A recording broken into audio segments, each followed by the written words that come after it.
George Galloway, and the mother of all talk shows. Welcome to the Open University of the Airwaves with George Galloway. Rodent Republican Lindsey Graham wants a larger navy. Well, all the nice girls love a sailor. He'll be crying into his baby sham tonight as President Erdogan wins a thumping victory in the Turkish presidential elections. 20 years and counting for Erdogan, the Sultan of Istanbul. And Robert F. Kennedy is burning up the track. And just to show his courage, he came out fighting in defense of our friend Roger Waters.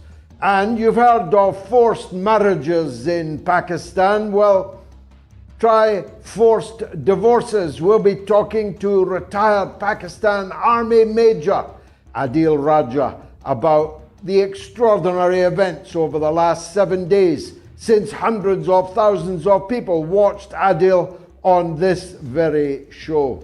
And we'll be talking about the war, where Mike Jones came back from the dead. Well, I don't know actually how close he was to death. We'll find out. But he was missing in Solidar, and we were understandably anxious because our other friend from the front line, who has been a regular poster and interviewee here on the mother of all talk shows, Gonzalo Lira, has disappeared into a Ukrainian dungeon, and of his condition we know nothing. We'll be talking about all of these subjects and more here on the Open University of the Airwaves, where over the last 7 days, 1.38 million people watched all or part of the show. We're inching towards 1.5 million. Why don't you get me there over the next week or two by bringing another viewer with you? But fasten your seatbelts, because it's going to be a bumpy night, as Betty Davis once said, because, hey, this is the mother of all talk shows. Curious about our curriculum? Have something to say? Then call us now to join the debate on the mother of all talk shows. The only education you can get for free.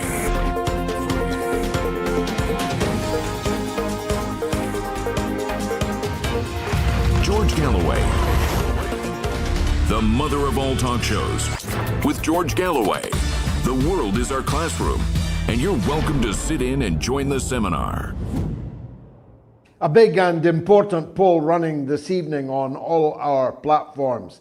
Who can lick sleepy Joe Biden?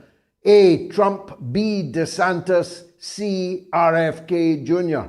Really remarkable results, and 12,708 of you have voted, and I've only just announced the poll. This comes on the heels of a CNN announcement that 2/3 of the American public think that re-electing Sleepy Joe would be either a serious mistake or a disaster.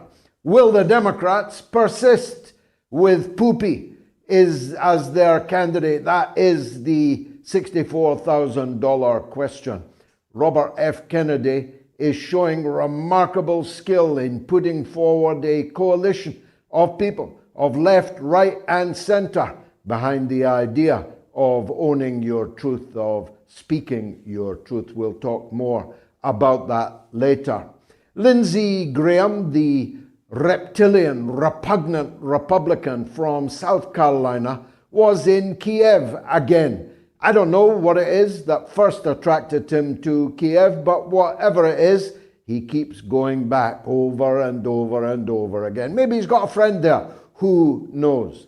But he seems to be back now because he just demanded a larger navy. Larger in what way? He was not clear. But he says that there is a dangerous gap between Chinese naval power and the missiles to sink navies and the United States capability, showing that once again the United States is bent on war with China. I've got something to say to Lindsey that he might not have realized, but big, hulking, floating targets on the sea are OTOs. Building aircraft carriers was the world's worst idea in the age of hypersonic missiles. And hypersonic missiles, China and Russia, for that matter, have in abundance, faster than anyone else's, more powerful than anyone else's. So maybe save the US taxpayer $1 or $2, Lindsay, and come up with a better idea than a larger navy, unless, of course, you meant something else. Lindsey Graham was in the news because in Kiev he was videoed sitting at a table with the Ukrainian leadership, minus the head of the armed forces, who's still mysteriously missing in Kiev or somewhere. Lindsey Graham said that the United States had never spent better money than making Russians die. Even by his rodent standards, it was a rat-like comment for an elected US senator to make. And the giggle on his face and the face of those he was promising, no doubt more and more largesse, spoke volumes. But they couldn't have counted on it getting a global audience as it has. And it has made Lindsey Graham something of a target, which he might not, in the long run, be grateful for. I myself, if you'll forgive the phrase, now diving deeply into Lindsey Graham. And I'll be bringing you a more or less weekly update on the charge sheet against him. Some charges already known, other charges I will break for the first time. Now this came on the back, if you'll forgive that pun, of Victoria Nuland. You'd have to be, surely, on her back. She said on video to a conference, again filmed by the participants, that she had been working with Zelensky on his counter-offensive for the last 3 or 4 months. 3 or 4 months.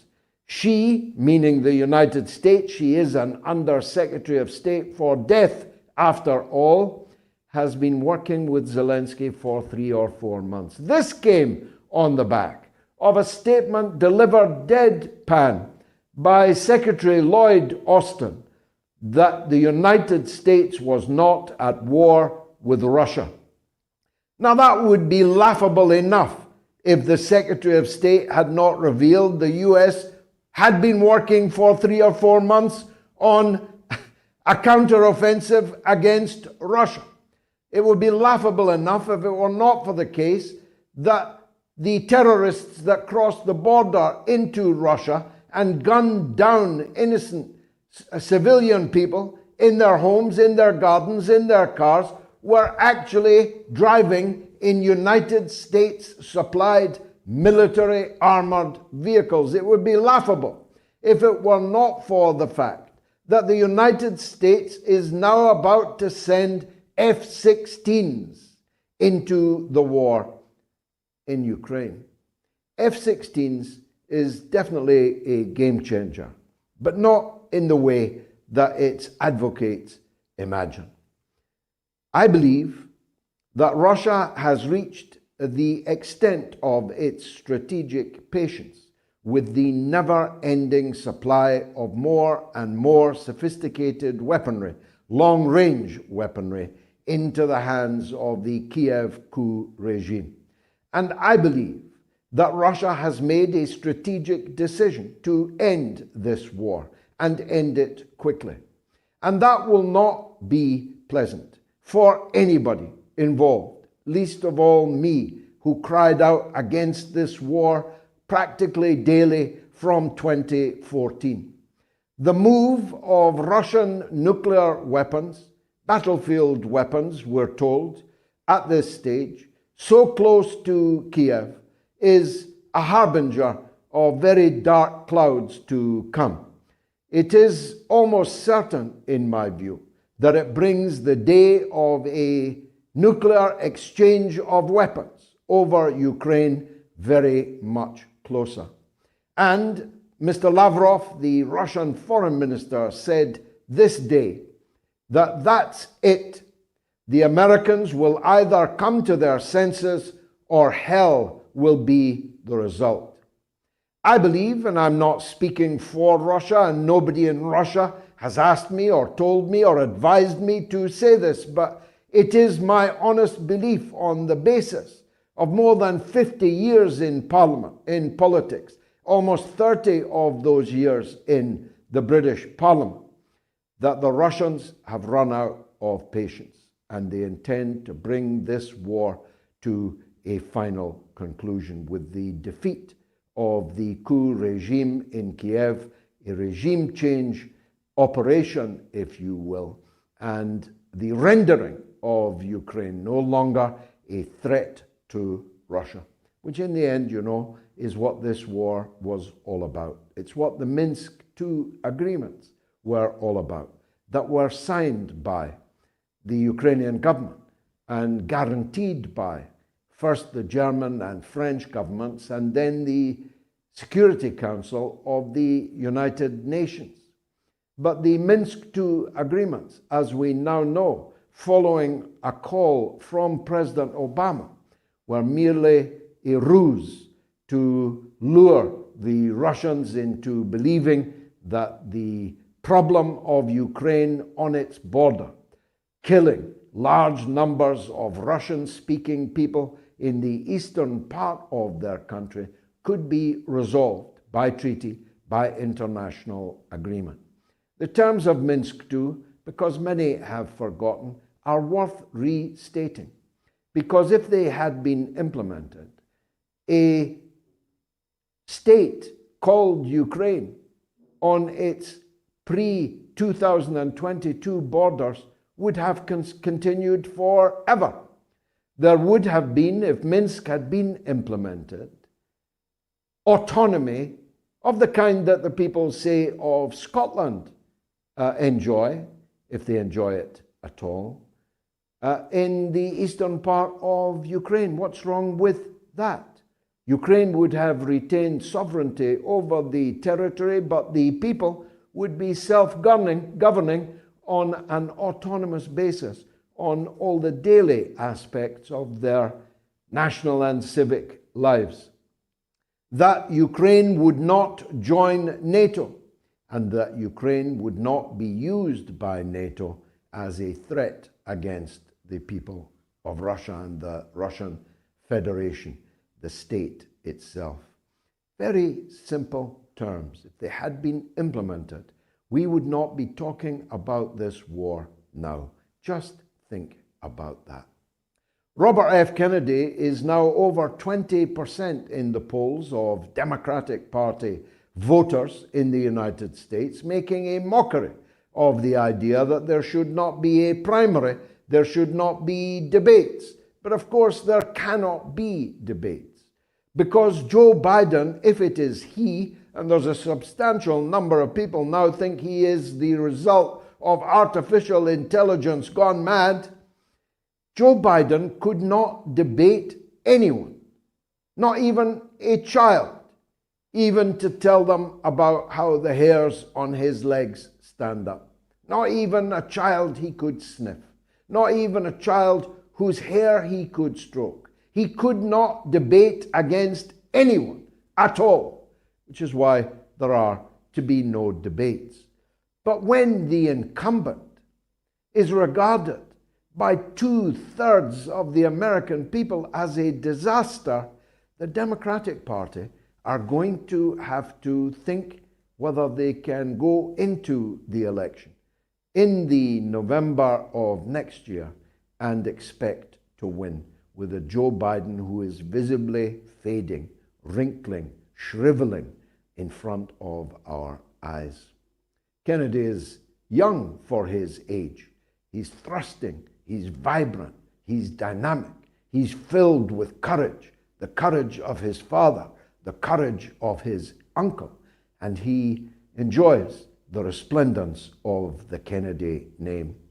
I merely make this point to Senator Robert F. Kennedy's son, if you don't want to end up like Senator Bernie Sanders, you're going to have to put in place a parallel machinery whereby if they cheat you out of the nomination of the Democratic Party, you must be ready to make a third party run for president. And if you do, you stand a very good chance of winning.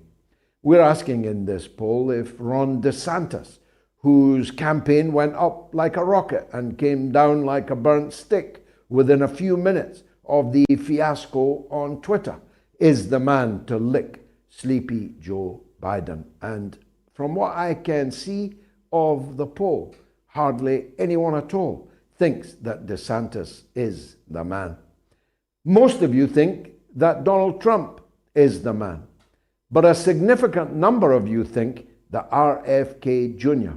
is that man. 35% on Twitter, 42% on YouTube, 44% on Telegram, and 29% on the YouTube community poll. Get voting. We want a very large and representative result coming out of all of this. Now, we've heard of forced marriages in Pakistan before, but what about forced divorces? One of many extraordinary developments in Pakistan over the last 7 days since Major Adil Raja last appeared on the show, where I speculated that the puppet regime in Islamabad would seek to divide the people around ImranKhan, the rightful Prime Minister of Pakistan, and in any free and fair election, certainly the winner of any general election held fairly in the Islamic Republic of Pakistan. Major Raja told me that it was already happening. And in the 7 days since, there has been a steady parade of tearful fellow leaders of Imran Khan's party, the PTI, announcing that they had resigned from the party and resiling from their previous devotion to Imran Khan. Now, I don't know if they had been tortured or had been threatened in a persuasive way, made an offer they couldn't refuse, or whether they were rank opportunistic cowards in the first place. I don't know. Major Adil Raja will know, and he's up in a few minutes. But it must be, although you've not seen it on any of the mainstream media, one of the most miserable parades in modern political history. People who were yesterday leaders of Imran Khan's party giving press conferences outside of courts announcing that they were no longer his buddy. It was laughable on one level, it was miserable on another level, and the only question which now arises is, will the people of Pakistan prove more faithful to Imran Khan than his own party leaders? Many of them, anyway, have turned out to be. Only 2 minutes to talk about the victory of Erdogan in Turkey. It is a major setback for NATO. Turkey is, of course, a member of NATO. It is a major setback for the European Union. It is a major setback for the United States, whose president openly opined that he hoped for the defeat of Erdogan as president of Turkey. The European media, the Western media in general, has been all guns blazing, trying to bring down the sphinx-like figure of R.T. Erdogan, but they have completely failed. 20 years he's been in power now. He has piloted a somewhat tortuous course between all of the giant lily pads that he has sought to leap from one to another. But over the last year or so, Erdogan has made it plain that he sees Turkey's future as a Eurasian one, in alliance with Russia and in alliance with China. And you don't have to love Erdogan, and I don't.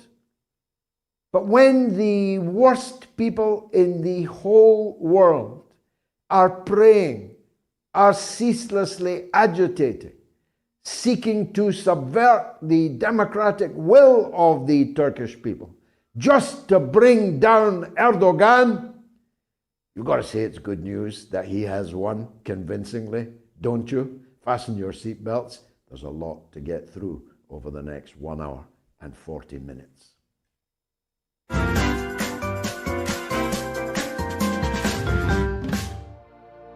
The 1897 edition of War of the Worlds by H.G. Wells. Read by George Galloway. Available only on Patreon. The cylinder was artificial, hollow, with an end that screwed out. Something within the cylinder was unscrewing the top. Good heavens, said Ogilvy. There's a man in it, men in it, half roasted to death, trying to escape. At once, with a quick mental leap, he linked the thing with the flash on Mars.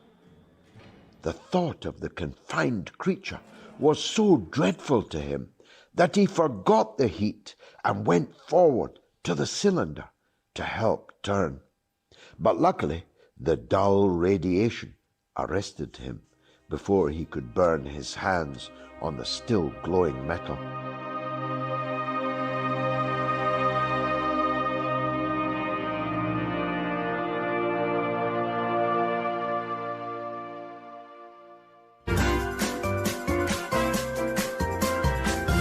You are listening to the mother of all talk shows with George Galloway.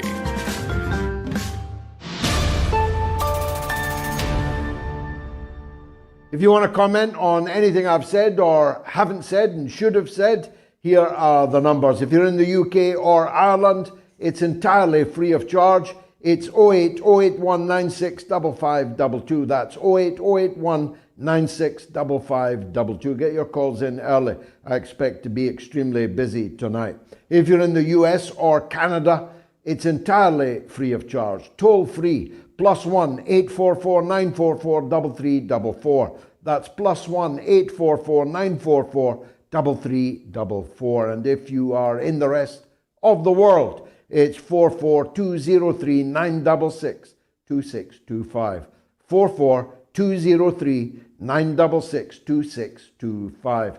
The poll is going great guns. 13,281 of you have voted. Who can lick sleepy Joe Biden? A. Donald Trump, 53% on Twitter. B. Ron DeSantis, 12% on Twitter. C. RFK Jr., 35% on Twitter. On YouTube, it's Trump 52, DeSantis 5, RFK Jr. 42. On Telegram, it's Trump 49, DeSantis 7, RFK Jr. 44. And on the YouTube community poll, it's Trump 63%, DeSantis 8%, RFK Jr. 29%. Get your votes in before the end of the show. Adil Raja, retired Pakistani Army major, journalist and whistleblower, joins us again now. Major Raja, thank you for joining us again. We may have to make this a weekly occurrence given the interest in this subject. I don't know if you heard my introductory remarks. I was lamenting the parade of unfortunates resigning from ImranKhan's leadership and his inner circle, and I suppose implicitly saying what a pathetic sight it was. How did it look to you? Well, George, first of all, thank you for inviting me again. It'll be my pleasure to come on your show, and because we need to make things clear to the Western world, to the greater English-speaking audience, at what's actually happening in Pakistan right now. I told you last Sunday that this is what is going on, which you're seeing right now. Now, what's happening basically are two things happening at the same time. First, you're seeing a parade of shame, which you're saying there are certain people who joined Imran Khan on the recommendation of the military establishment, and that is why they're leaving him quite easily. But most of the people who are leaving Imran Khan at this critical juncture are being forced to leave him. They are being blackmailed by either the skeletons in their cabinet, or they're being blackmailed by let me give you an example. There was a politician, I know him personally. He left Imran Khan because he was told that they are going to strip his wife naked back at home by the intelligence services. The ISI are going to do that, the internal wing. They're going to do that. This is the kind of political engineering which has always happened in Pakistan, but this time it is intense, because whensoever military in Pakistan has carried out a regime change operation, people have been happy about it. People have not objected to it. But this time around, 13 months ago was the regime change operation was carried out and Imran Khan was deposed of power. The people retaliated like never before in the history of Pakistan, short history, 75 years of Pakistan. Now what they're doing is they're forcefully, breaking away Imran Khan's party. That's what you're seeing. But I would just give you an example of Barrister Malaika Buhari. She was a minister for Imran Khan. She was near tears when she was speaking at a press conference. We call it the hot seat in Pakistan these days. The National Press Club of Islamabad, whosoever sits there and says, "I'm leaving Imran Khan," it's almost funny. The way they're leaving the party. But she said something very critical. She said, "I've got a 13-year-old son." Now, it is, my sources tell me that her son had been threatened that they're going to kill the son. I can confirm to you, I can pledge it, I can prove it, that people's mothers have been tortured, sisters have been tortured who are supporting Imran Khan. They've been tortured unprecedentedly, and this is the level of pressure which is being implied to break away Imran Khan's party. Now, this is happening, and parallel, what you see happening in Pakistan is that there is a classic conditioning going on. Classic conditioning is a term of psychology. Now, normally the trainers of the animals, like the horse whisperers, they use this term to train the animals, to make them believe that they are bounded by chains, but in fact, they are not bounded by chains. Now, what the military is technically doing, the establishment right now is technically doing, is that they are carrying out the classic conditioning of the people living in Pakistan through the media and the social media. We never believed that social media could be controlled, but social media working inside the Pakistan has been controlled. The primary example is that the ISI's media teams have been successful in mass reporting my content on YouTube and Facebook, which was getting 1.2 million views per day and which was shattering the narrative of the military establishment. They've succeeded in getting my channels terminated on Facebook and YouTube. It's a case study right now. And, well, I am streaming on Twitter and Twitch as a result, but people are not used to these platforms. But this is what is going on. And the remaining people, like Imran Khan, he's been picked up. He's not to be found anywhere. He was the biggest YouTuber. He was the biggest social media journalist. And other than him, I was the one who was telling them, because of my sources who are working right now, my colleagues for 21 years working in the military establishment, who do not believe in this fascism, who work for the people of Pakistan, not for the corrupt journals. They are telling me their moves beforehand, and I'm still going ahead exposing them on my Twitter profile. Just go to my Twitter profile at the rate of Soldier Speaks. In the last 13 months, you will see that I've preempted each and every move of their major political moves of theirs, and that's why they're not very happy with me. But what they're doing is that they have broken the people's will. They are going into their houses, they are picking up their mothers and sisters, they're ridiculing them, and they are trying to do the classic conditioning of the entire country that, listen, you have to accept the kleptocracy's rule, and the kleptocracy is supported by the military establishment. And why they don't care? Because they don't have to go out to vote. And in the future, what they're going to do is that, let me tell you right now, now market right now, George, I'm telling you, they are going to present a budget in this month now. After 2 days, they'll present a budget and they'll announce that they're going for the elections. They're going for the elections in October, and the election will be completely engineered, and they are going to give few seats to Imran Khan's party, right? And they'll say, well, he's lost his popularity. Can you believe that? Well, I do believe it. Of course, I've seen it many times before in my 50 years or so of involvement with Pakistani politics. So I do believe it. So you think that the hint that they were going to ban Imran Khan's party will not happen? They will allow the PTI to participate in the election. We thought, with good reason, that Imran Khan had tens of millions of voters. How are they going to avoid everyone conditioning or not going into the booth and filling in their paper for Imran Khan? How they've been doing it before this, George. Firstly, we need to understand that Mr. Nawaz Sharif sitting here in London is behind all this fiasco in Pakistan, because he's appointed this army chief and he's got some things on him that he cannot go here or there, and he's dictating his terms. He wants a level playing field. Now, that level playing field require the Imran Khan's party to be dismantled the way Mr. Nawaz Sharif's party was dismantled by the military establishment. So that is his idea of the level playing field. And the second thing, he is now still impressing upon the military establishment, who obviously he's blackmailing, or he's got something on the army chief. Definitely that's why they are carrying out the gross human rights violations.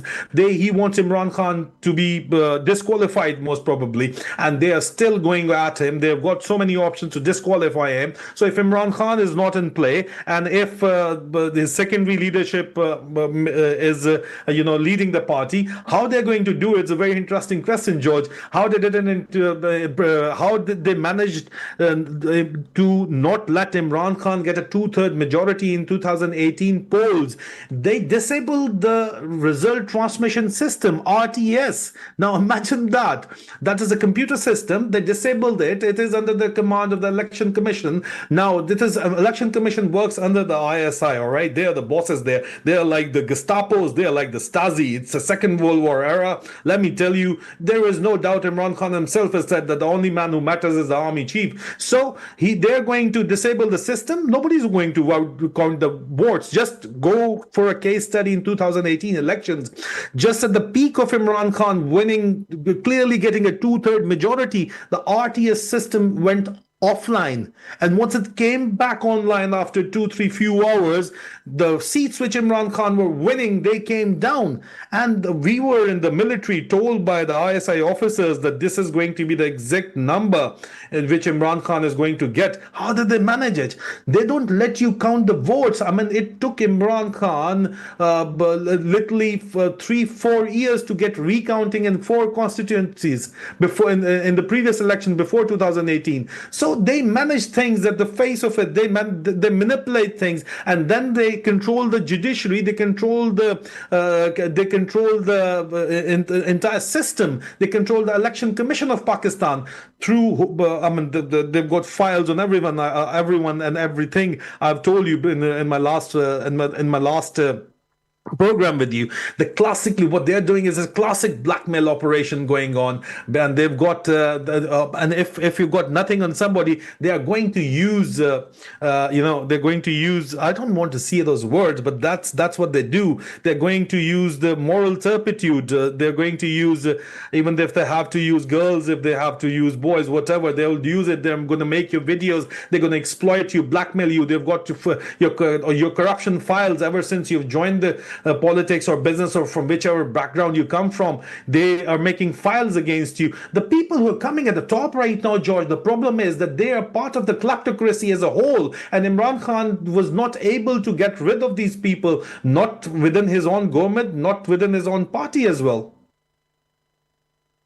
Well, that is an important point, and I have known ever since Imran Khan took the wretched Mohammed Sarwar to his breast that he has surrounded himself with the wrong kind of people from time to time. But let me, in the minutes available to me, turn to a very dark subject, especially in a conservative Islamic society like Pakistan, as puritanical society as more or less anywhere on earth, and that is the treatment of women prisoners, the treatment of women demonstrators, and the women family members of the people that these brutes have targeted. More and more stories are reaching me. One I could disregard, 10 maybe doubt, but I'm now receiving hundreds, and you must be receiving thousands of reports of the mistreatment of women by men in secret, behind bars, in dungeons, in barracks. This must place a chill in the hearts of the people of Pakistan. George, you're absolutely right. You know, what's happening is unprecedented. I told you the word unprecedented must have come into my conversation last week. But it must have been the predominant word, unprecedented. What's happening is unprecedented. That's why I'm telling you again and again, that's unprecedented. The kind of supporters, women supporters Imran Khan has got, and they're in the jail, they're unprecedented. How? They belong to middle-class families, upper middle class, well-educated families. Even right now, Khatija Shah, she is the granddaughter of the ex-army chief, General Asif Nawaz Janjua, and she's a fashion icon in Pakistan. Imagine she's in jail right now, and she's being treated under anti-terrorism laws. There are young girls who never knew what Pakistani politics was like, who comes from very comfortable environments in their homes. They've been put into a small little cell where there are no basic human needs as such. You know, it's not a jail of the UK or USA. It's a Pakistani jail you might have seen in the Mexican movies. Maybe it's the worst kind of jails out there, and they're being maltreated. There are reports of alleged rapes, and that's why the Interior Minister of Pakistan came late last night and he has to give a presser that, you know, they are going to come at us with these allegations. We've got nothing to do with it. So they're only doing it for political point scoring, but they're scared because they've done all these things to break Imran Khan's political alliances, to break Imran Khan's worker. They've done the worst kind of things, and they're going to come out right now. But let me add, George, how is it possible that the Pakistani military is doing it? And even then the British Prime Minister comes out and says that it's their internal matter, or the American deep state, if they're not supporting them, then how is it possible that they're able to do what they're doing right now quite so openly? I mean, there is definitely a blanket control over the mainstream media. The last TV channel scandal was Bold TV, and they've made a deal today, like the ARY, and they're going on air. They're back on air. Just look at the reporting. They'll be reporting everything which is being told to them by the ISI and ISPR. Now they are controlling the social media. They're trying to control. They are trying to control the whistleblowers like me abroad. They're trying to, I mean, you take me to a court of law, George, all right, and I will give a witness statement with proofs that they are coming after the woman, and they are doing the worst kind of acts with the woman which are unprecedented. Has it worked? Is Imran Khan finished? George, Imran Khan's an idea.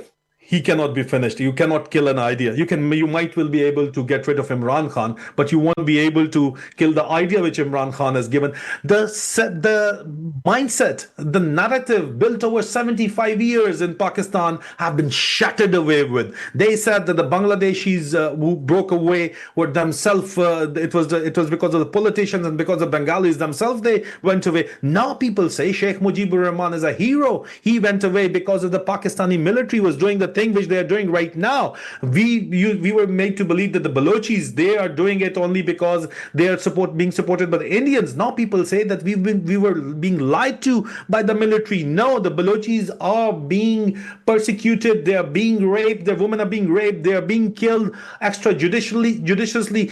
Take me to a court of law, George. I'll give you the proof. I'll give you the witness statement. All right. This is what they are doing. People believe that the tribals were, right now even the army chief talks to his officers and they says, well, he talks with disgust about the tribals who've got their tradition. Pakhtunwali, you asked me last time that are the army going to revolt or resist? No, the people in Khyber Pakhtunkhwa is going to revolt and resist because it's as part of their tradition. They carry arms and ammunition with them, and they, only province in which they're not able to touch the woman is the province of Khyber Pakhtunkhwa, because these people, they went to their mosque and in the loudspeakers they let the entire area know that if the military or the police or any other law enforcement agencies try to enter your home, just shoot at them. This is what they say, and that's why they haven't gone in there.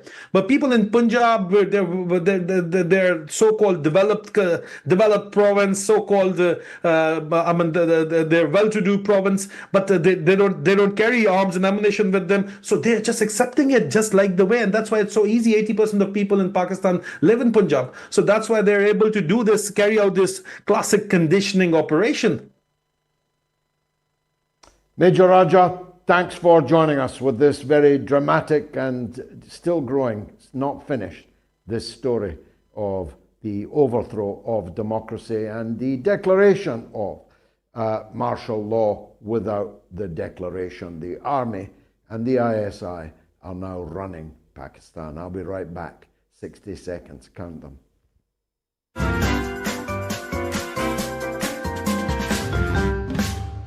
And it's a thank you for, I'm a big fan of your show, Gigi. Great debate, great. And I'm Scottish. I'm very passionate about what's happening there, I had a great mom. She was Scottish, Mary MacLeod. She taught me well. She taught me well at everything, including golf. I love Scotland, and I love the Scottish food. It's great food. I said to Melania, haggis. Look at that. What's more Scottish than that? Me. I am that haggis. She said, what, thin-skinned and full of crap? You are listening to the mother of all talk shows with George Galloway.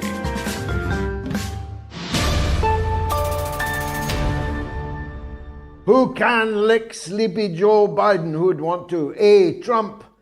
B, DeSantis. C, RFK Jr. You can vote on my Twitter, on the YouTube that you're watching this on Telegram, t.me/George Galloway, or on the YouTube community poll. 14,092 people have voted so far. Here are the numbers. UK and Ireland, 08081965522. Get your calls in quickly. US and Canada, +1 844 944 3344. Rest of the world, 44203 966 2625. Mike Jones, IL Grey TV, caused me a sleepless night this week. I'm sure he caused his mother one too. The news came through in the wake of what happened to our regular guest, Gonzalo Lira. When I heard the news, when it came through, that Mike Jones was missing in the Donbas, near the front line, I frankly feared the worst. But eventually, he was found, he's back, and he's here on the show. Mike Jones, by the grace of God, welcome back to the mother of all talk shows. Would you like to tell the audience first what happened to you and to your colleague, Masha? Thank you, Mr. Galloway, once again for having me on. Yes, I will be as brief as I can. Yeah, we're both safe. We always were. Whilst we were kind of at risk, we were in good company. Unfortunately, YouTube didn't enable me to inform my audience myself, thanks to a back-to-back ban where they banned me twice in a row, which unfortunately led to some upset and, as you say, some unnecessary worry from people for an undue length of time. Did you just get lost, or were communications cut off? There was no internet? What happened? You can tell me, just between us. Somewhat careful with what I say. So a day trip to Solidar and the front lines there to see the situation, things got a little bit hot. So we found ourselves unintentionally embedded with a frontline infantry unit of soldiers south of Bakhmut. And of course, due to Ukrainian tactics whereby they track foreign SIM cards, you have to not only put your telephone on airplane mode, but also disable location GPS tracking on it. So I had to go completely black and completely dark. This was unintended, unfortunately. We were supposed to be back, obviously, at our hotel that evening, but due to the situation, which I'm told resulted in even the general of the unit having to be evacuated rather quickly, we, of course, fell down the level of priority. And I've been in the army and I understand what it's like. So a transport that was supposed to come for us was, of course, diverted elsewhere. So we spent the night in a basement, which was surprisingly comfortable, south of Bakhmut, with some amazing guys, really incredible, a range of guys, young and old. And I was quite quickly accepted into them, despite my nationality and some sort of standoffish looks to begin with. I was told my Russian is spoken without an accent, which also didn't help, perhaps for a while, with some MI6 jokes. But when I told them my story and my motivations, they very quickly understood. And they told me that it was a huge morale booster to hear the level of support from the West, and also that people like myself are doing what I'm doing and aren't afraid to go to the front lines to see for themselves what's going on. So that was a particularly valuable and moving experience. I also found myself joined on the front. Yeah, carry on. Yeah, let's turn to the war in general then. Any sign of that Ukrainian counteroffensive? You may say in some words there was some increase in activity on certain front lines, but from what I asked of it, no, there doesn't appear to be this much lauded counteroffensive that we've been promised. The military expert Andrei Marochko told me that it's an information counteroffensive, it's a propaganda counteroffensive at this point in time. Whether it transpires that it forms into an actual physical offensive, we shall see. But I'm leaning towards agreeing with him. But there was some fairly intense shelling when I got back to Donetsk. There was an attack on a civil administration building the day I arrived. 6 HIMARS were fired at this building, timed, incidentally, with a pause between the initial strike to hit the journalists and emergency services later.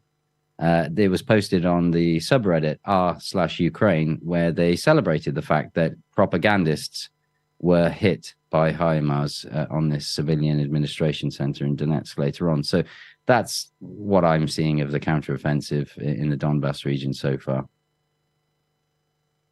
Although they did send terrorists inside Russia in American military vehicles, can you tell us any more than most people already know about that, namely that they're all dead?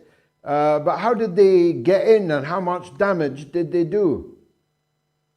From the last I read, one civilian, I believe he was a clerk of the border guard, was shot in the back of the head by these saboteurs, as they're called. Approximately 80 of them infiltrated into the Belgorod region. And initially, Ukraine tried to distance itself and said that this was the Russian Freedom Legion, or they tried to put it on some internal group.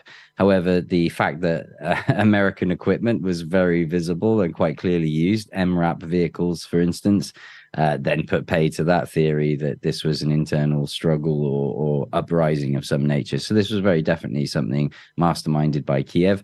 Remember that this occurred very shortly after the fall of Bakhmut, which must have been an incredible blow to morale in Ukraine. So it served its purpose at the cost of 80 human lives.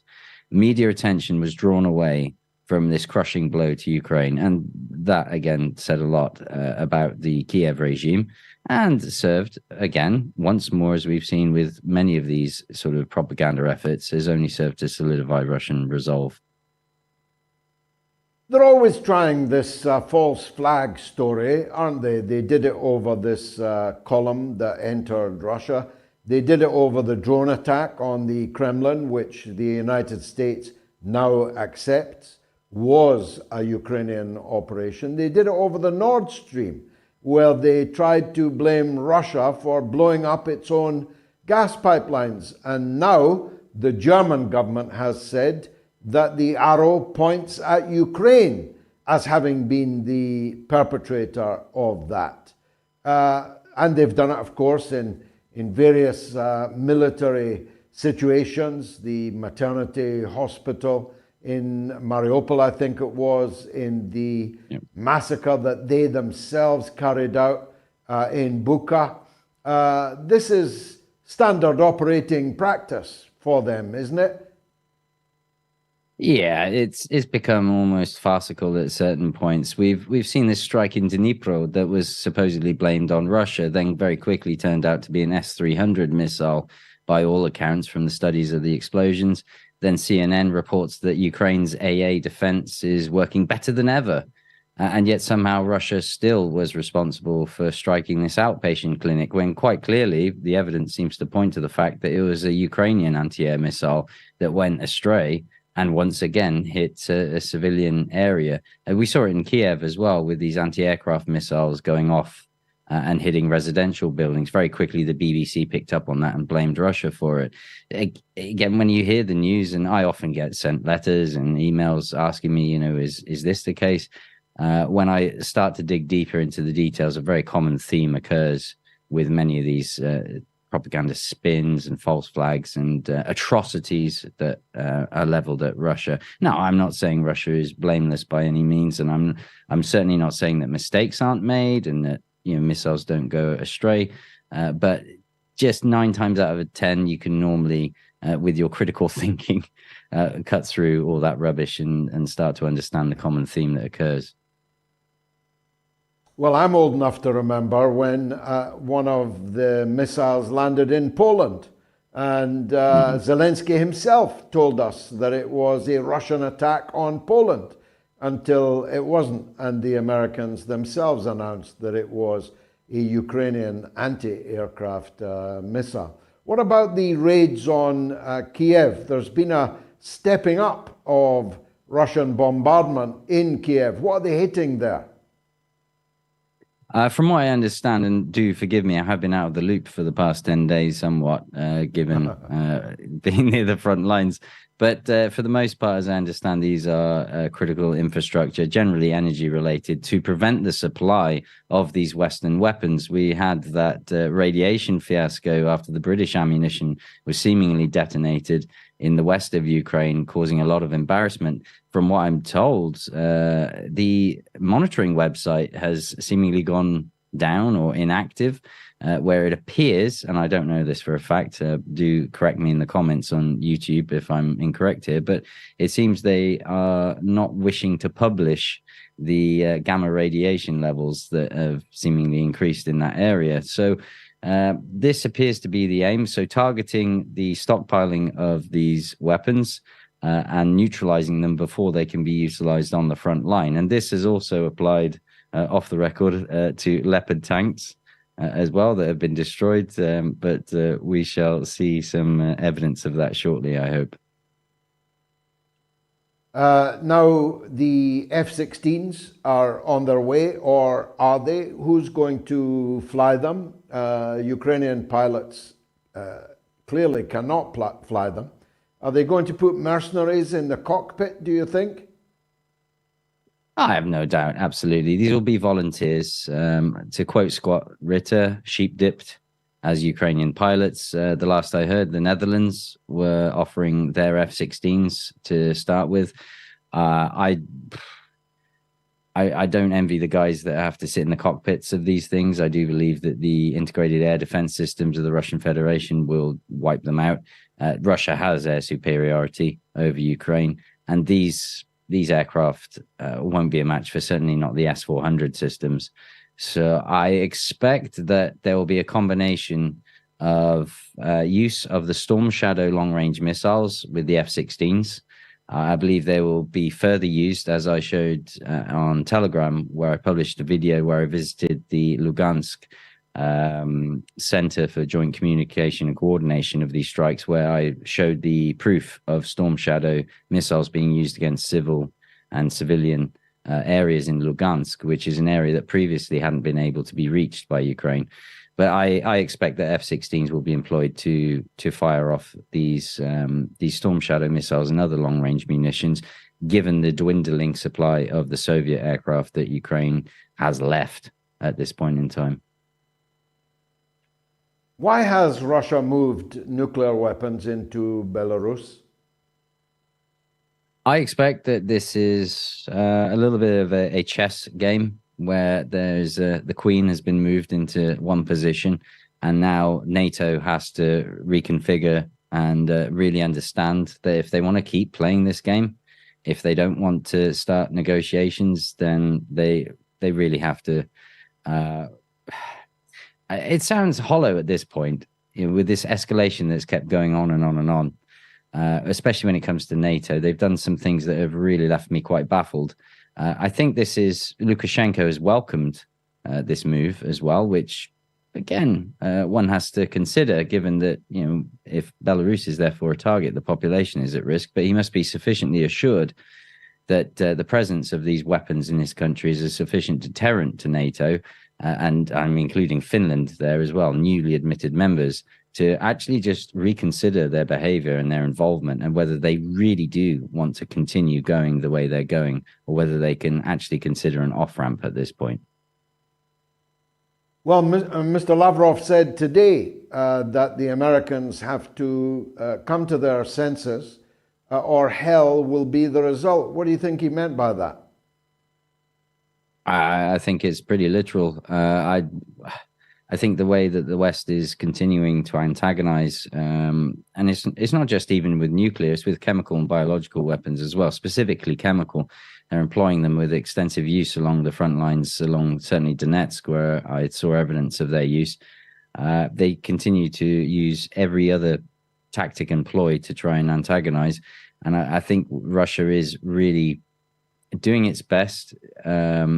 As we've seen, they don't react, they don't employ knee-jerk reactions, but they are very clear and very precise in both their wording and their actions.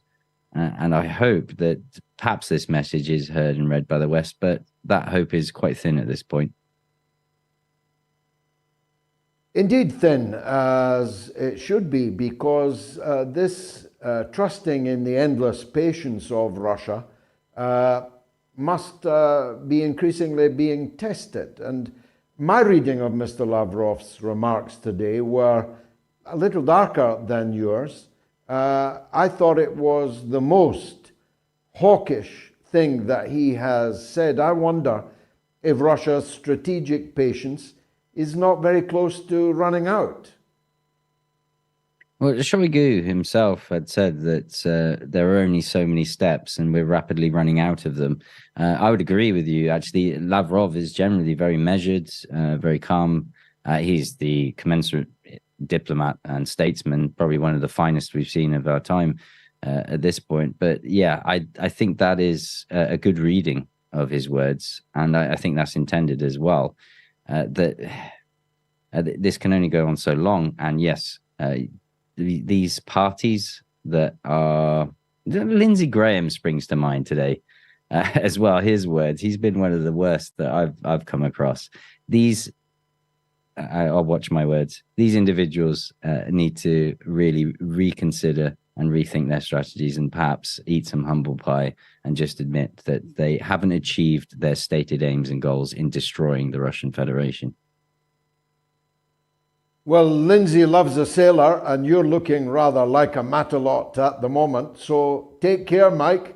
He might actually take a liking to you. Mike Jones, our man, who was on the front line, is now back safe and sound and regularly broadcasting on the mother of all talk shows. Thank you, Mike, for joining us. I'll be back right after this break with a deep dive into the Turkish elections. Stay tuned.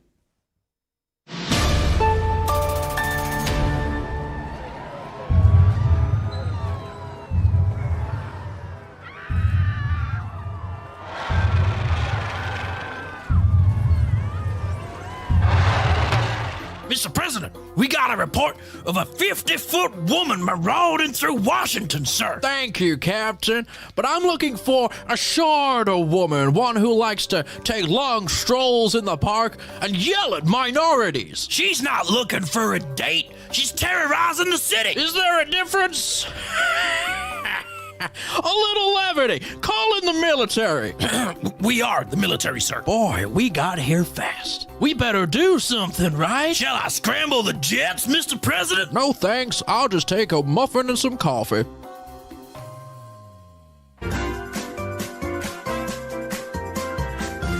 You are listening to the mother of all talk shows with George Galloway.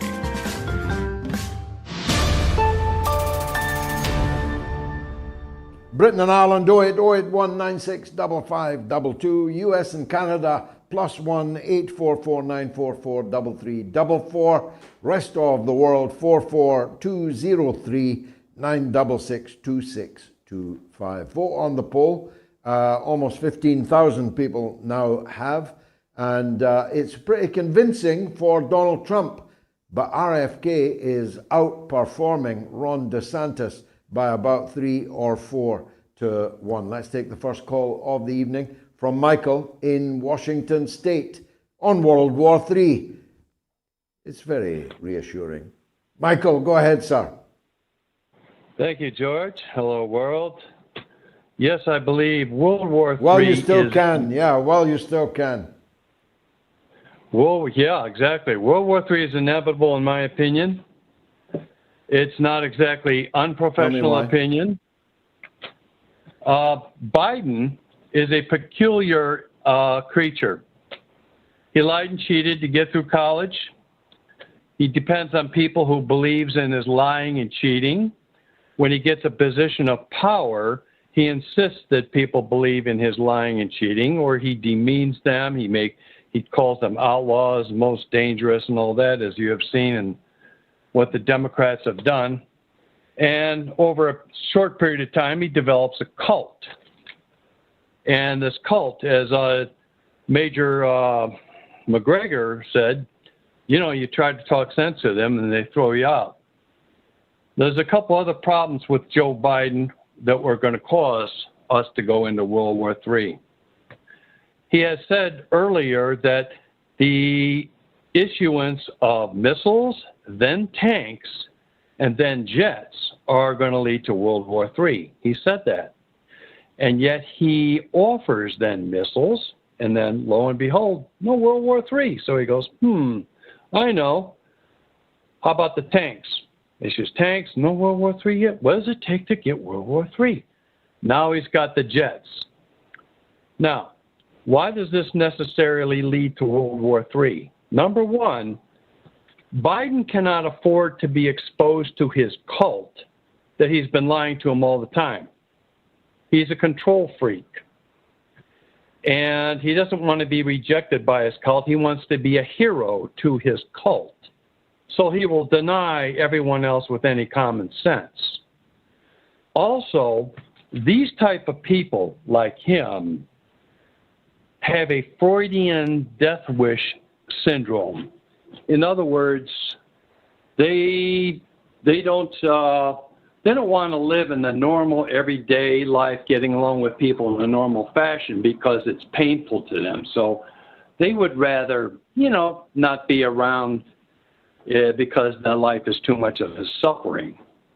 So, my opinion, and if you look at him closely, he's like David Koresh, yeah, Hale Bob, Jim Jones, and he faces the prospect of having such shame upon him by being revealed that he's willing to take everybody down.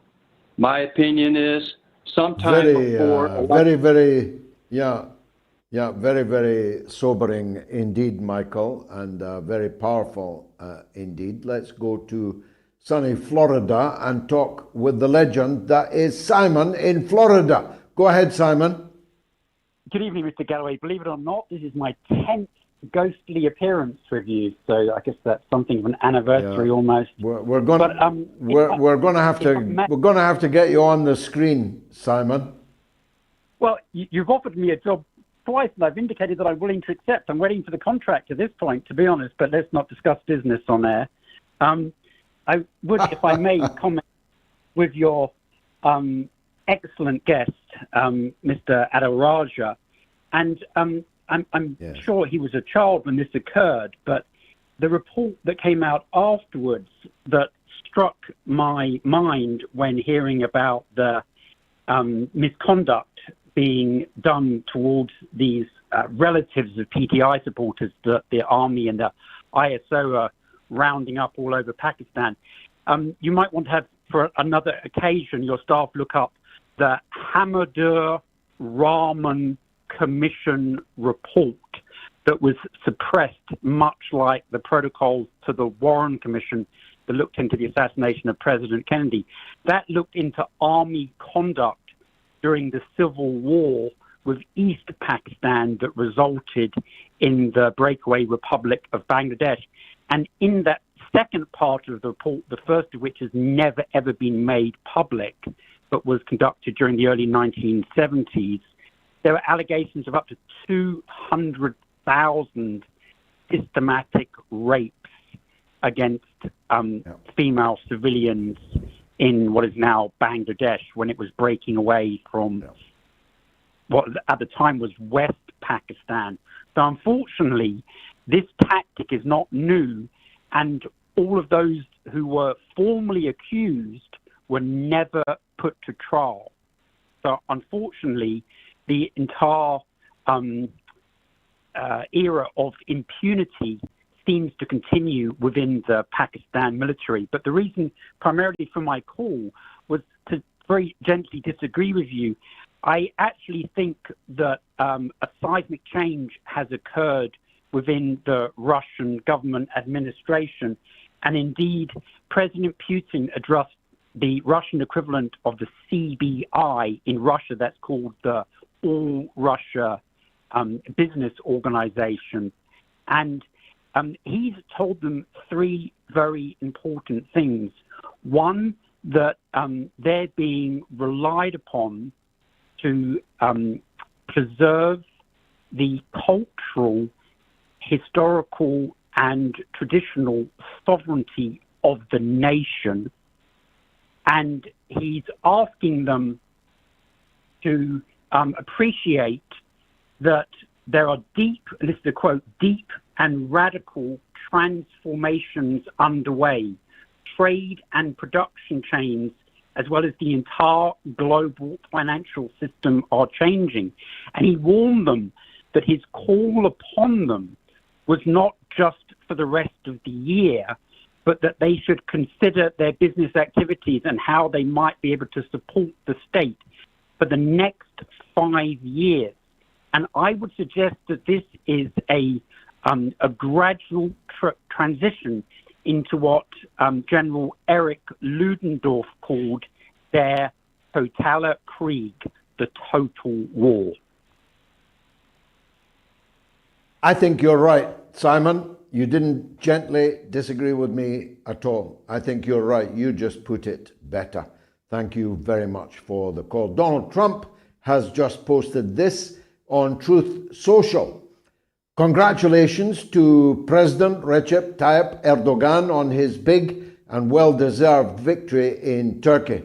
I know him well. He is a friend and I've learned firsthand how much he loves his country and the great people of Turkey, which he has lifted to a new level of prominence and respect. That's Donald Trump declaring the victory of President Erdogan. Now, let's go to North Carolina, talk to Kelly on our good friend, Randy Credico. Let's hear what's happened to Randy. Kelly, go ahead. Yes, I would like to call attention to the fact that Twitter has suspended Randy's account.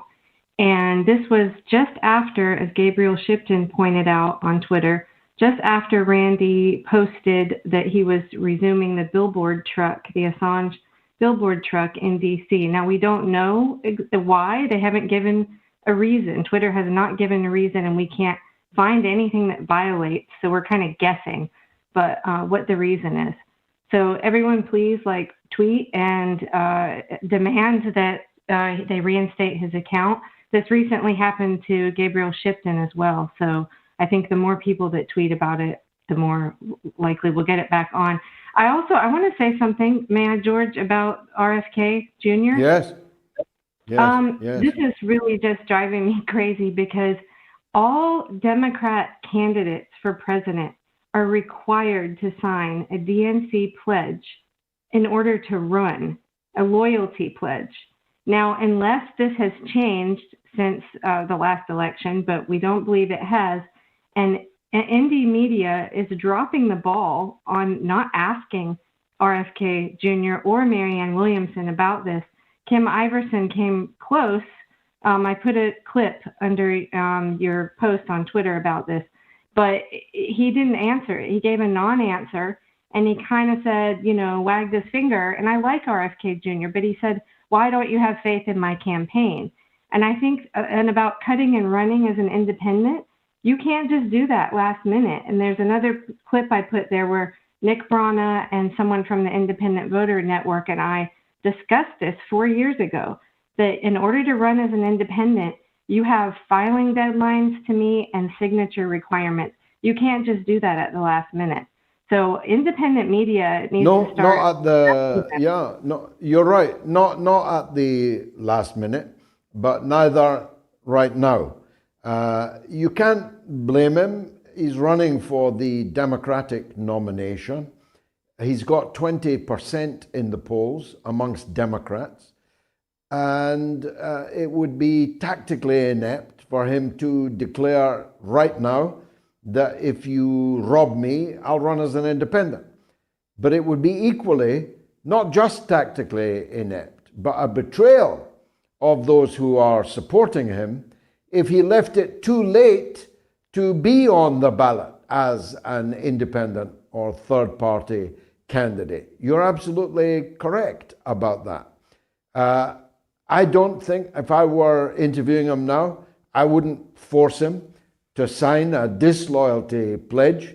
But in the conversation before and after, off the air, I'd make it plain to him that he'd be a mug to do all this only to be cheated by the DNC and not be in a position to test his popularity amongst the public. So it is a balance, Kelly, that has to be struck. The balance does not require him to strike it right now, but that time cannot be too long delayed. But on your first point, please, everyone who's on Twitter, demand the release of Randy Credico from the Twitter jail. Demand the reinstatement of his account. He is a flawless, indefatigable campaigner, not just for Julian Assange, but he was recently in Russia, which I suspect had more to do with the ban. And he gave some reports from there that would bring a tear to a glass eye. One of them here on the mother of all talk shows. Look it up if you don't believe me. Thanks, Kelly. Javid is in North Wales. Let's hear from him. Javid, go ahead. George, how are you? By the grace of God, good, sir. What would you like to say? Yeah, I've been watching you for years and years and years. And last week I watched your program on YouTube with Major Adil. Yes. And I just love to speak to you, and I love to know what you think about what's going on in Pakistan with Imran Khan. Well, we just interviewed Major Raja again, and I encourage you to look back at it. But in summary, I've been through this movie before. People that I admired and one person that I dearly loved were murdered by the Pakistani military. And the cult of the Pakistani military has always left me entirely cold. Even when they were leaning over with the weight of the gold medals on their breasts, I knew that the only people these individuals were there to fight was their own people if it came to it. And now, again, it has come to it. The Pakistani military has no function other than the killing, the capturing, the torturing, and the repressing of their own people. And that's what they're doing all over again. I must say, I'm utterly dismayed at what I regard as cowardly opportunism in those that have abandoned ship in the ImranKhan camp, including people right near the top. If somebody threatened me with death, unless I renounced everything that I believe in, I'd point to the middle of my forehead and say, kill me now. That's what I would do. And I think most of you watching me now know that that's what I would do. There are no circumstances on earth that would permit me, I say permit because I feel bound to them, to betray the things that I believe in. I'd far rather die than do that. Death before dishonor, as the late Benazir Bhutto once said to me. Javed, thanks for the call. Ray is in Germany, where we've just had the second MOATS of Deutsch. I haven't had a chance to watch it yet. Maybe Ray did. Go ahead, Ray. What would you like to say? Hello, George. Top of the evening to you. I was so nervous. I was so nervous the first time I spoke to you. I was more nervous than when I met Jamie Lee Curtis back in the 80s. Well, that's saying something. She'd make me nervous. And I want to thank you. After my call, you said, please don't hesitate to call again. And what I forgot to say the first time, I congratulated you on a good show, but I watched when you were testifying in front of Congress, and, that took real courage. And because of that, that's why you have a great show. The other thing I'd like to say, and then you had a few choice words about Germany, which I completely agree with. I'm here because I have children here, and I cannot wait to get out of here. Now, the point of my call. We spoke about RFK, and I watched his presidential speech after I spoke to you, and I was very impressed how he wants to close all the military bases. Unfortunately, that would be a task that I don't think anybody could do, and I think he's just spouting words. But the two biggest scams in my lifetime, and I'm 67, I'm in Germany, originally from New York, if you couldn't tell from my accent. But the two biggest scams in my lifetime are COVID and climate control. And I saw RFK say something that really worried me. And this is what I want your viewpoint on. He said that anybody that didn't believe in climate control should be put in jail. And that really worries me. I know Trump isn't the perfect man, but he got accomplished 90%, yeah, to say the least. I see you smirking. But you know what? He's a fighter. He's the bull in the china shop. You know, he's other choice words I can use, but that's what we need to kick butt in this government, or else what's the alternative?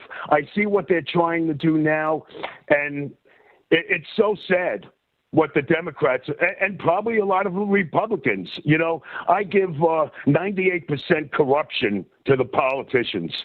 And but I wanted to get your take on RFK, that he wants to put everybody in jail who doesn't believe in climate control. I think it was, you make a very, very powerful case and point. And I myself would rather put in jail the people that have sold us the climate change hoax. But people use, figures of speech. He doesn't actually want to put everyone in jail that doesn't believe in climate control. He has walked that back to some extent. But if that is the number one issue for you, then clearly you'll be voting for Donald Trump. Just make sure it gets counted fairly if you do. But there are others, large numbers of others, for whom Kennedy's take on climate control are not as dramatically bad as they are to you and me. And we need them, because these people have got to be won, and many of them are being won, to a position of stop the war in Ukraine. Because if we have World War III, then your views on climate change or on COVID or on vaccinations will be meaningless, because we'll all be dead, Ray. So we've got a guy who's running, who's got a big name, whose name recognition could scarcely be higher, who's running at 20%, who wants to stop the war on Ukraine, who came out courageously boxing for Roger Waters today under severe fire in the country you're calling from, Germany. He is backing Julian Assange's immediate release, and if he becomes president and he hasn't been released, he will pardon him. On issue after issue after issue after issue, Kennedy is A1, and his name is Kennedy. There are people who will never vote for Donald Trump. I'm not one of those. If I was given the choice of Joe Biden versus Donald Trump, definitely I'd vote for Trump. Ditto last time. Hillary Clinton or Donald Trump, definitely I'd vote for Donald Trump. But there are millions, Ray, who will never vote for Donald Trump. Let's get them voting for RFK instead, rather than seeing senile Joe Biden back in power. Thanks for a brilliant call, Ray, and I just love your New York accent. I'm glad you told me. I'd never have guessed you were a New Yorker.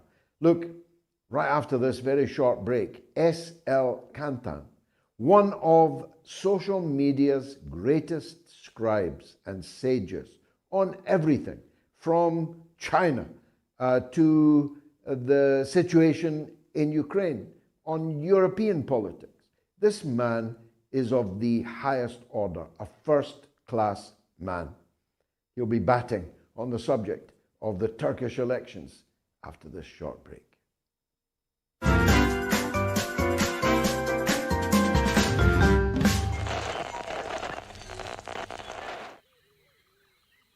The airwaves. This savannah is a rigid dichotomy of fact and fiction. As Fisher says, the Twitter sphere where the slightest misjudgment can spell being cancelled. One species rules over the airwaves through its ability to adapt and survive in even the harshest environments. The George Galloway.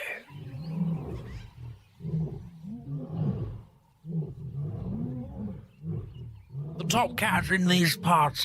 It is mostly active on Sunday evenings in Britain and mid-afternoon in the United States. It seldom roars during the day. Most notable for its wide variety of headdress, it protects these parts from the mainstream media. You can catch this fine specimen on the mother of all talk shows. Don't pick a fight with it. They've been known to bite back.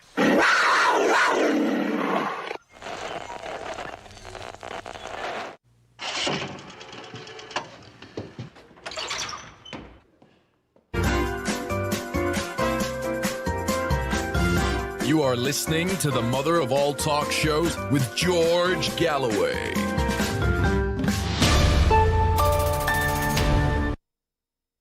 Nearly 16,000 people have voted on tonight's poll. Who can lick sleepy Joe Biden? A. Trump, 53. B. DeSantis, 12. C. RFK Jr., 35 on Twitter.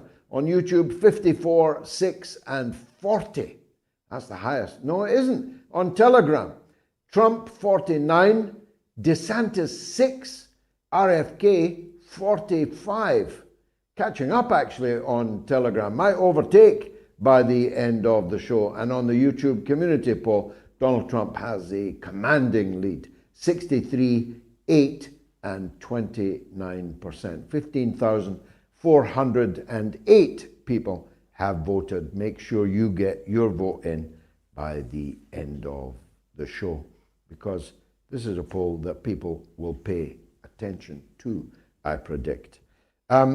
My next guest is, as I said, one of the most impressive analysts and writers that I have come across for a long time. S L Kanthan is a geopolitical analyst, writer, and independent journalist.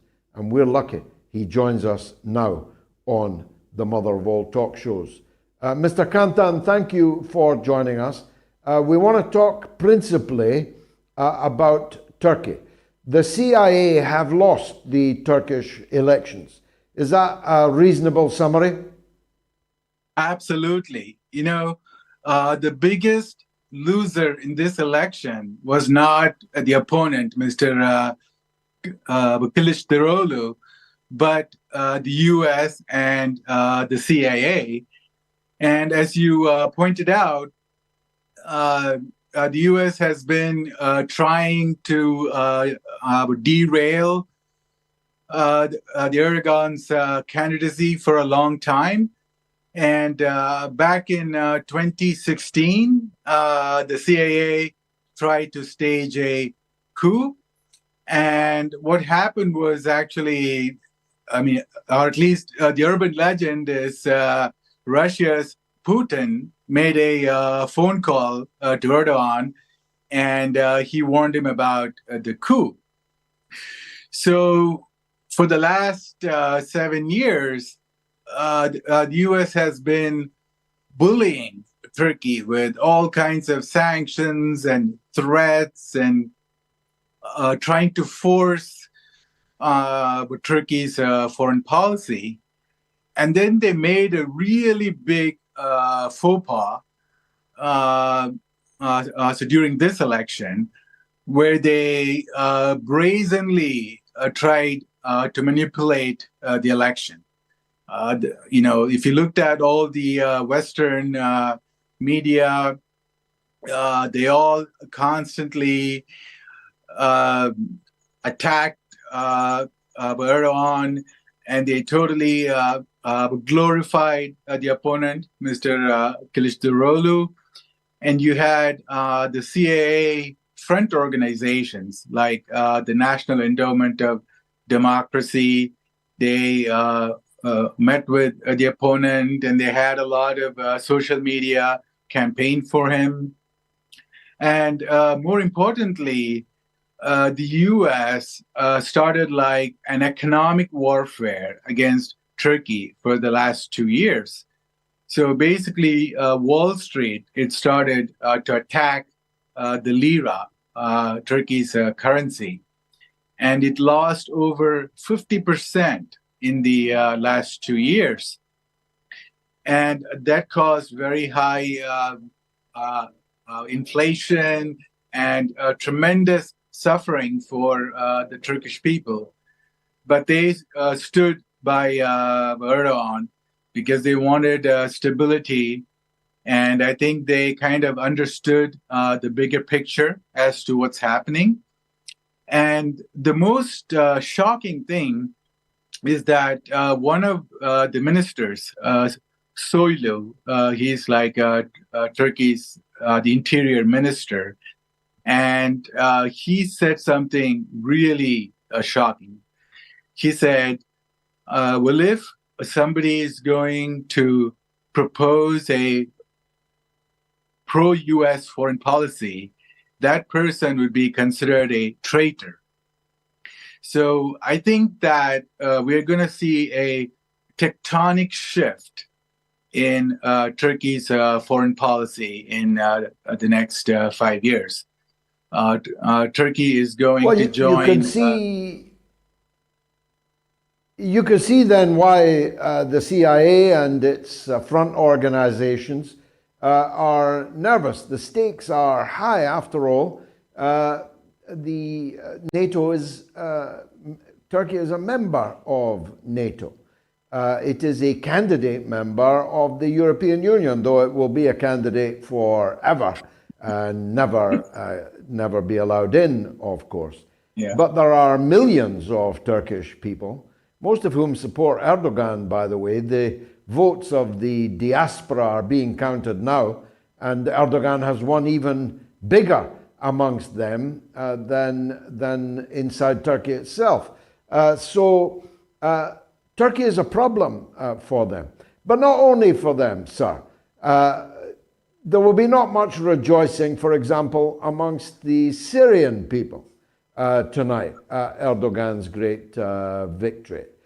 Because Erdogan played a very, very bad role in the Syrian conflict for a long time, openly in alliance with the alphabet soup of Islamist extremism that became this terrorist monster in Syria. So this tectonic shift that you describe, will that also imply a different role for Turkey in Syria? Absolutely. I think that you'll see that within the next month or two, I think Turkey will seek rapprochement with Syria. And we've seen that with Saudi Arabia and the UAE. They all supported the jihadists during the proxy war, that started in 2011. But I think they all have now realized that there's no point in this, the perpetual wars and being a victim of the U.S., the divide and rule. So we've seen how China and Russia are bringing all these parties together, right? So China brokered the deal between Saudi Arabia and Iran, which would have been completely unthinkable like 1 year ago. And Russia is bringing Turkey and Syria together. And so I think the future is going to be, focus on the infrastructure, peace, trade, and the development. Because but Turkey is not going to gain anything by being allied with the U.S., which has no positive plans, And you talk to China, then China will say, well, hey, Turkey, we can bring a lot of manufacturing plants into your country, and you can be a part of the Belt and Road Initiative, and we'll have the trains coming all the way from China to Turkey and beyond, and they have plenty of futuristic ideas, right? And for Russia, it can bring in more pipelines into Turkey. So that is the constructive and the positive plans. And if Turkey is able to join BRICS, and if BRICS has its own, the currency, that will solve Turkey's economic problems. Because right now, Turkey is caught in the debt trap of the US dollars, right? And that's why the central bankers of Turkey, who I think should all be fired, they wasted like $250 billion over the last 3 years trying to prop up the currency, right? But Turkey will not have such problems if it has the alliance with the East, the BRICS world.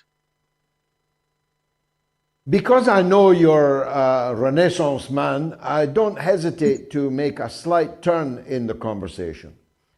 We all wondered why Joe Biden left $88 billion worth of military hardware in Afghanistan in the hands of the Taliban that America and Britain and others had spent 20 years fighting.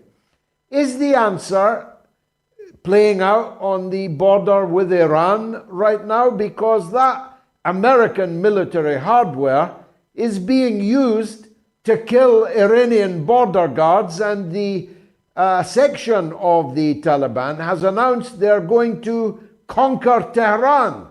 That would suit Joe Biden and co. quite well, wouldn't it? Absolutely. You really hit the nail on the head.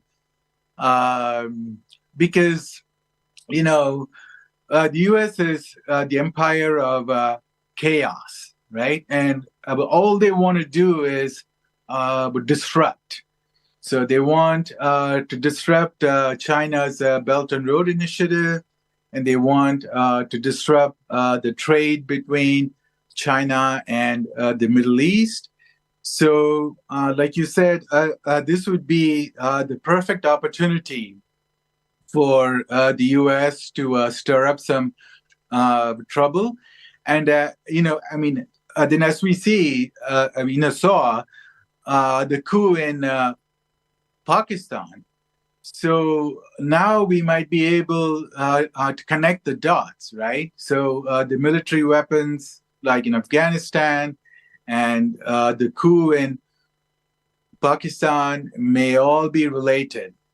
So the only hope is that with China and Russia, they seem to have a little bit more leverage with the Taliban.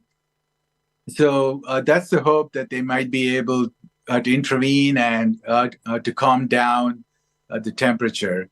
But if not, it would be very bad news for that whole region.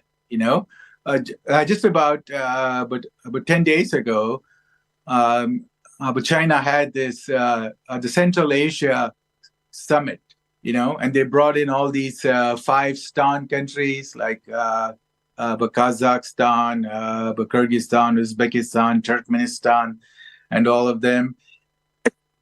So, and that was the grand plan for the future, the integration. And now the wild card could be the Taliban, who could start to create more problems for everyone. So we would have to wait and see. Well, we do live in the age of monsters, but a monster, a multi-headed monster of Joe Biden, the Taliban, and maybe one other, would be the most ugly monster of them all. It's been a privilege finally meeting you, albeit on screen. S L Kanthan, thank you for joining us on the Mother. Thank you so much, Mr. Galloway. It's been my honor. Welcome. Thank you. Who can lick sleepy Joe Biden? Nearly 16,000 people have now voted, but the overall result seems clear.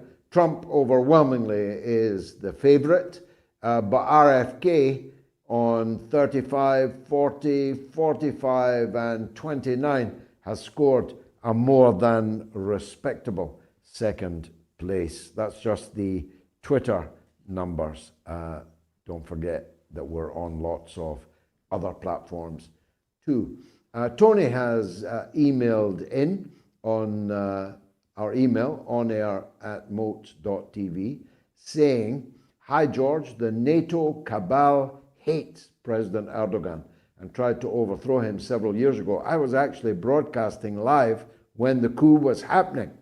It was President Putin who warned Erdogan personally of the impending coup attempt." That's from Tony. Thanks, Tony. Let's go to the lines. Steve in Gloucestershire on RFK. Go ahead, Steve. Thanks, George. It's a pleasure to be on this show and have this platform to talk to your audience, because thank you. I just can't believe what the poll has come up with. I'm 56 years old. In my generation, the world could have been a different place with RFK, JFK and RFK getting into power. President. This is not. We're 56 years on. We're choosing a game show host. I can't believe it. You know, the man put us in lockdown and God knows what. He's just in for himself and nothing else. And life would have been a lot different today than what it could have been. And I personally believe the difference from then and now is the fact that we know exactly what his father and his uncle represented. And at this point in time, when these people who are in solidarity with RFK Jr. come up to the cause and say, we are in support of what he's trying to achieve. The environmental side is all about the big pharma and the oil companies and God knows what, which are legitimately targets for us to say that they're earning too much money. And we have got to stand up and say, yeah, we are a Kennedy. We are whatever Democrat or whatever party he ends up being. But like Spartacus, that will be the difference between our generation and his father's and uncle's generation. We've got to fight for the cause of what he is saying for. And until people realise that and able to fight that and able to say that in public, nothing will change. We'll just be on the same rotation of what we have been for the last 40, 50 years. And it's incredible that people... Very powerful call, Steve. Thank you. Very powerful call. I hope he hears it as well he might. Eric is in London on NATO. Eric, what would you like to say? He's just disappeared. So let me see.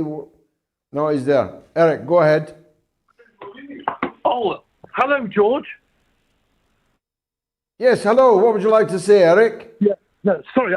Do you know what? They just put me through, and then all of a sudden you answered very quickly. So that just threw me. No, I do apologise. Well, I hope you're well this evening anyway, and I hope all is good. By His grace, I'm good. Thank you. Yeah, and your family, right. I wanted to ask you, I was having a friend of mine who's in my flat now. We were talking about American politics, and I said that what I felt is over the years now, I've noticed with American presidents, some have always had a different view towards basically the Middle East and certain areas. Like when the Bush regime came in, they were very aggressive to Iraq and so on in the Middle East, and they made things very bad. So, but I felt presidents like Clinton and others were not so aggressive. And I thought if Al Gore got in, things would have been different. I don't think 9/11 would have happened, and I don't think there would have been the Iraq War. So I think every president will have a different foreign policy. But what I do believe, and what's scary, is that I think every single American president, whoever gets in, has to be anti-Russian and pro-NATO, and they will always be their enemy just because, they're the second most powerful military in the world. And if you look, even in the Biden administration, they're a Democrat. As you said yourself, Bernie Sanders was a very progressive liberal person, and he was very pro-NATO and against Russia. and pro-Ukraine. So I do believe every government, every American administration will be anti-Russian. But the problem is they're the two most powerful countries, so they are going to obviously have a fight one day, which will become nuclear and could be the end of the world. So is there any way that's ever going to change? That's my question to you, really. Well, it's very well expressed question. RFK Jr. is the only significant candidate to run for US president on the platform of peace with Russia and with China, of withdrawing American military power from around the world, of freeing Julian Assange, of radically reshaping America's security apparatus, of destroying the current FBI, current CIA. I mean, no one who regards themselves as left can possibly say that they're not supporting RFK because he has said some things on climate change, for example, that they don't like. That would be an absurdity. You will never again get, I'm not saying you're going to get it anyway, because I think the Democrats will cheat him, but nobody knows if Joe Biden will last the pace. Nobody knows if Joe will actually come out onto the White House lawn in his soiled drawers one day and declare to the world that he has gone completely gaga. Nobody knows if Kamala Harris will push him over a cliff in his bath chair. No one knows if he'll trip in the bath and hopefully not have the nuclear football with him. Nobody knows. A man this infirm and feeble and old will definitely be at the starting gate in November of next year. No one can say that. So RFK currently has a chance of being the Democratic Party candidate. And if he was, there would never have been a candidate like him, even including his father, even including his uncle. He's the best you could possibly get running for the Democrats. Now, will he be the Democratic candidate? Probably not. That's why I argued earlier with my good friend Kelly in the United States that he has to have in place a plan to run, as others have done, as a third-party candidate. And if he does, he stands a chance of becoming the President of the United States. Wouldn't that be something? Eric, thanks for the call. JC is in the US, in New Mexico, on this very subject. Go ahead, JC. Hi, I wondered about maybe the third-party candidate angle with another candidate. It's Dr. Taylor Marshall. I don't know if you've ever heard of him. He's running on the Christ the King platform. He's really trying to push the Overton window, change the what's acceptable in the political speech sphere, and he's against abortion. I know you're with a Russian outfit there, George. I'm not. Let me stop you. I am not with a Russian outfit at all. This is an independent outfit, not a Russian outfit at all. So you're going to have to retract that if I'm going to allow you to continue. Sure. Absolutely. Sorry, I take that back. But just to give Russia one thing that it's got going on for it is that it's against abortion from the top of the administration. It seems like the current administration is against abortion. It's not pro-abortion, which is against maybe Chinese policies. But I just think that maybe we can have the Overton window changed with Dr. Marshall as president, or at least running for president, and getting people to think about this what he's proposing.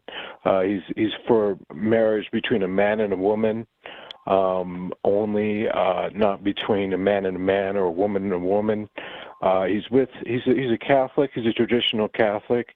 He's in France right now. He's on pilgrimage, and he's enjoying his Pentecost. Happy Pentecost! But that was really my question. Just if you've heard of Dr. Marshall and what you think about. I haven't heard of him. But Let a Thousand Flowers Bloom is my view. Now I know why your initials are JC.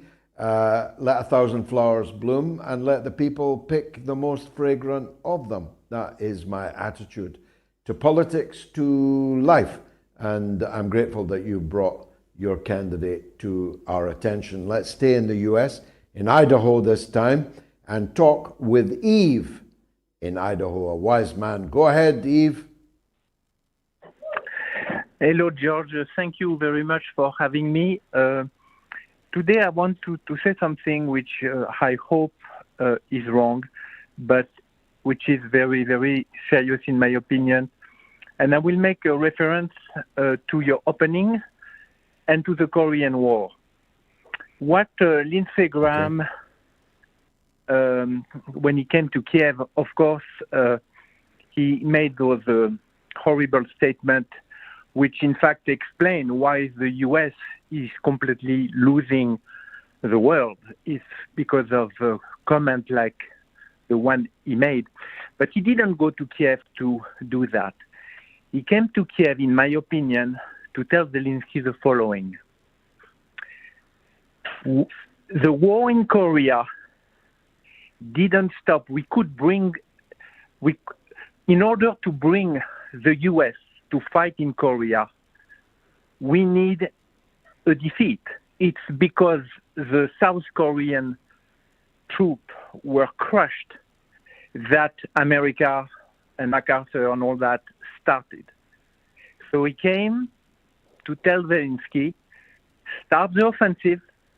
Either you win and it's great, either you lose and it's almost even better, because then we have the political base to send NATO to rescue you. What is not so good for us right now is a standstill stalemate, because there is really no argument to intervene. And this, I think, is very scary. And I ask your viewer to watch the beginning and, in fact, the whole Korean War. It's only in case of defeat that America can, play the warmonger. That's what I wanted to say. Well, I strongly lean towards your perspective. I have a very dark sense of foreboding about what is going to happen next in Ukraine, and I announced it in my interview with our good friend IL Grey TV, and also in my opening remarks. I think that this war is going to get a lot hotter over the next few weeks. Thanks, Eve. It's now official. Turkish President Erdogan has won the Turkish election and has been returned for a third term as president. And he has been congratulated by President Putin and President Macron, one of whom meant it and the other of whom didn't. Another legend on the line, Norma in Bristol. Norma, what would you like to say? Hello, George. Well, in actual fact, I like the tennis, as you know, and it's such a pleasant diversion from all the troubles.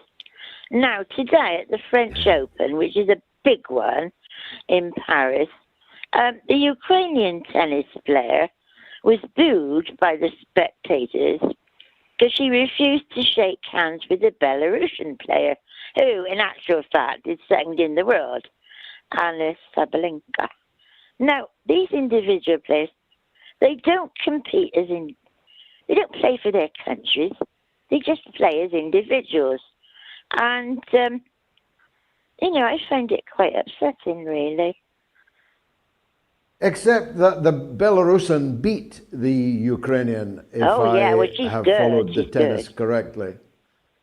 Yeah, Yes, so she the last did. laugh Yes. was on her, and the public in France is well in advance of the public elsewhere in Europe, although it's a rising tide of people that are tired of this Ukrainian play.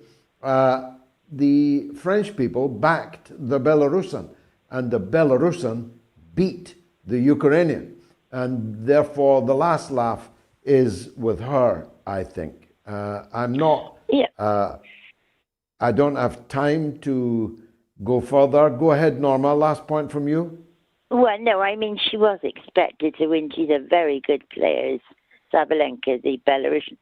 But, I mean, if just very quickly, say it was a football team representing their country in an international competition, where there were atrocities and things, then that would need to be reviewed. But these individual tennis players are just playing, and I want to enjoy it, and I don't want to see these things going on, you know. Yeah. Mm.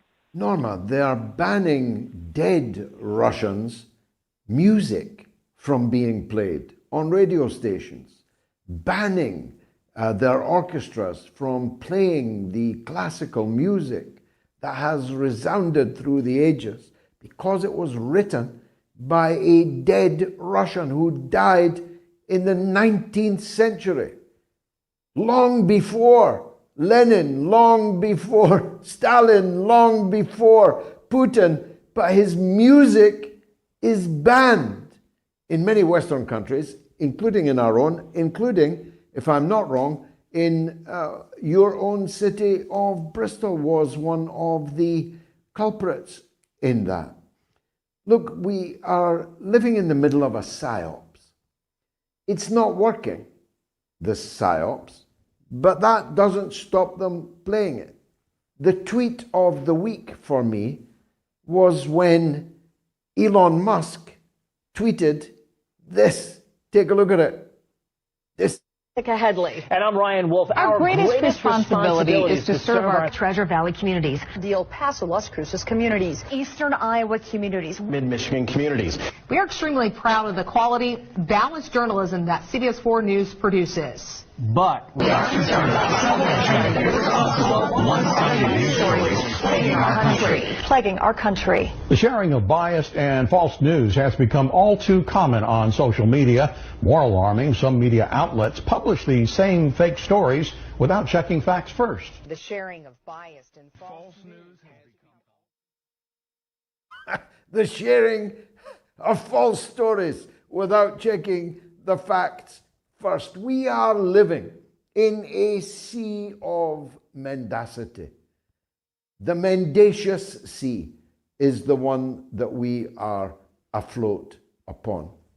And it is because the mind controllers are running out of arguments, running out of adherents, running out of people who will believe them, that they are banning the likes of the people that have had their YouTube channels blocked here that have been on this show this evening. I didn't know that Mike Jones had been banned on YouTube. I didn't know that Laurie Spencer had been banned on YouTube. I didn't know that all these people, because YouTube doesn't ban me and has in fact allowed a huge number of people, getting on for 275,000 people to subscribe to my channel and kept up my videos with views, in one case of more than 100 million views. So forgive me, because I'm focused on building moats and hopefully building it in different languages and in different places. I don't often come across on YouTube the kind of blocking and strangulation and outright banning that other people speaking their truths are having to endure. But I did for a very long time, more than 1 year, on Twitter, which is why I have a legal action against Twitter in the courts in Dublin, which is the place that Twitter is officially registered as belonging to. And that case will continue. I insist on justice. Now, the cause of the legal action has been removed. The banning and blocking and strangulating has eased quite considerably. I now have 470,000 followers on Twitter. This show is, as I said to you at the beginning, being watched by millions. But I will not walk by on the other side of the road and stay silent when others who have been unjustly banned and blocked are being done so. And my heart goes out to my good friend, Randy Credico, this evening, and I'll do everything I can to get him back on Twitter. But my main point is, you can't win with a losing hand, as Bob Dylan, 82 years young, forever young, said in his wonderful song, Things Have Changed. You can't win with a losing hand. The West is playing a losing hand, and it cannot win. It can forestall the inevitable. It can delay it, but it cannot win with a losing hand. Our economies are defunct, kaput. Germany is now officially in recession. In fact, it has been in recession since September of last year. You can't win with a losing hand. Our economies were fundamentally weak, but are now drowning as a result of the actions, self-harming actions, including the blowing up of a European pipeline by the United States of America, at least on the orders of the United States of America. We are sinking into a sea of our own making. We are presiding over a jungle. Europe has become a jungle of lawlessness, of vice of all kinds, of maniacal ideas that were last seen in Pompeii before the deluge, that were fundamentally weakening the sinews of our society. Everything that was precious to us is now profaned. Everything that was solid to us has now melted into air. We have a losing hand. China and Russia, Turkey, Iran, Brazil, Africa, Latin America, they are the ones that have the winning hand. Instead of trying to befriend them, we have declared them to be enemies that must be, if not invaded and occupied, then destabilized and manipulated and weakened by regime change operations, by Trojan horses full of NGOs that are parked in these countries. In the Middle East, we have lost people. Peter Ford, His Excellency, the former British ambassador, wrote recently, "Who lost Saudi Arabia? What a disaster for British and American diplomacy, that a country they created for a precise purpose has now been lost to them. A royal family, armed and ass-kissed for decades by us, has now turned against them, is now about to join the BRICS Bank, putting its phenomenal wealth behind the Bank of the BRICS. The queue to join the BRICS could scarcely be longer. There's not enough letters in the alphabet to describe the BRICS as it will be in 5 or 10 years from now. Bob was right. You can't win with a losing hand. You can bluff. You can try and kick the table over, but you can't win with a losing hand. Me, I'm observing it all, I'm doing my bit as the leader of the Workers' Party of Britain to try and save our people, at least, from the perdition which awaits us all if we don't force our governments to change, or indeed change our governments. I'll be back, God willing, on Wednesday at the slightly later time of 9 p.m.